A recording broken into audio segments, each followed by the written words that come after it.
இசைத்து பாடியது. ஆண்டவர் என் கற்பாரை, என் கோட்டை, என் மீட்பர், என் கடவுள், நான் புகலிடம் தேடும் மலை அவரே. என் கேடயம், எனக்கு மீட்பளிக்கும் வல்லமை, என் அரண், என் தஞ்சம், என் மீட்பர், கொடுமையினின்று என்னை விடுவிப்பவரும் அவரே.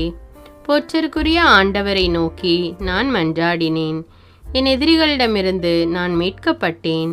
ஏனெனில் சாவின் அலைகள் என்னை சூழ்ந்து கொண்டன, அழிவின் சூழல்கள் என்னை மூழ்கடித்தன, பாதாள கயிறுகள் என்னை சுற்றி இருக்கின, சாவின் கண்ணிகள் என்னை சிக்க வைத்தன. என் நெருக்கடி வேளையில் நான் ஆண்டவரிடம் மன்றாடினேன். என் கடவுளை நோக்கி கதறினேன். நமது கோவிலினின்று அவர் என் குரலை கேட்டார். என் கதறல் அவர் செவிகளுக்கு எட்டியது. அப்பொழுது மண்ணுலகம் அசைந்து அதிர்ந்தது. வானத்தின் கீழ்த்தலங்கள்